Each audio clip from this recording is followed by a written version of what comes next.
Save it. 21 July সকালটা ছিল অন্যান্য দিনের মতোই বেশ শান্ত। এটি ছিল ফ্লাইট লেফটেন্যান্ট তৌকিরের প্রথম মিশন। ছোট্ট একটা মিশন, 15 থেকে 20 মিনিটের। এটা কোনো যুদ্ধ ছিল না, কোনো সিমুলেশনও না, একটা রুটিন ট্রেনিং মিশন। আর সেই মিশনের পাশেই দাঁড়িয়েছিলেন তার কমান্ডিং অফিসার, রেডিও হাতে সরাসরি চোখ রাখছিলেন নিজের ছাত্রের প্রতিটি মুভমেন্টে। তথ্য বলছে তৌকির আকাশে উঠছিলেন ঠিকঠাকই, 2 থেকে 3টা নর্মাল রাউন্ডও দিয়েছেন, কিন্তু কমান্ডিং অফিসার সহ এয়ার ট্রাফিক কন্ট্রোলের চোখে পড়ল প্লেনটা ধীরে ধীরে হাইট হারাচ্ছে। সোজা রানওয়ে বরাবর নামার কথা ছিল, কিন্তু দেখা যাচ্ছিল ট্রেনটি আস্তে আস্তে নিচে নেমে যাচ্ছে।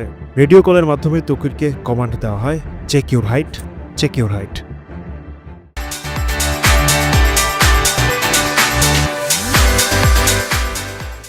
তৌকির রজার বলেছিলেন, মানে বুঝেছেন। হয়তো সামান্য নামতে গিয়ে আবার উঠবেন ভেবেছিলেন সবাই, কিন্তু না, প্লেনটা নামছেই। সে কমান্ডিং অফিসার যিনি তাকে ক্লিয়ার করেছিলেন শেষ চিৎকারটা দিলেন, ইজেক্ট, ইজেক্ট। কিন্তু তৌকির চুপ, কোনো উত্তর নেই। আমরা হলিউড বলিউড সিনেমায় দেখি ইজেকশনের পর পাইলট প্যারাশুটে ভেসে বেড়ায়, কিন্তু বাস্তব অনেক বেশি নিষ্ঠুর। ইজেকশন সিস্টেমের প্রক্রিয়া খুবই জটিল। মাত্র 3 সেকেন্ডের মধ্যে সবকিছু ঘটে। একটা ছোট্ট রকেট সিটটাকে তুলে দেয় 200 থেকে 250 ফুট উপরে। তারপর প্যারাশুট খুলে যায়। এই পুরো সময়টায় পাইলটের শরীরে পড়ে ভয়ঙ্কর চাপ, প্রায় 14 থেকে 16 জি ফোর্স,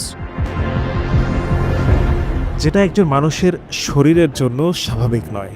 অনেক সময় মেরুদণ্ড ভেঙে যায়, পাইলট জ্ঞান হারিয়ে ফেলেন। আর যদি প্লেনটি খুব নিচুতে থাকে অথবা ভেতর থেকেই কেউ আহত হন, তাহলে ইজেকশনের পরও মৃত্যু এড়ানো যায় না। সিসিটিভি ফুটেজে দেখা গেছে একেবারে শেষ মুহূর্তে ইজেক্ট করেছিলেন তৌকির। হয়তো সেই শেষ 10 সেকেন্ড লড়াই করেছিলেন, হয়তো রেডিওতে উত্তর দেওয়ার সময়টাই পাননি, হয়তো ইজেক্ট করার চেষ্টা করেছিলেন, কিন্তু তখন খুব বেশি দেরি হয়ে গেছে, বা হয়তো পেশাদারিত্বের দায়ে শেষ মুহূর্ত পর্যন্ত প্লেনটাকে বাঁচাতে চেয়েছিলেন।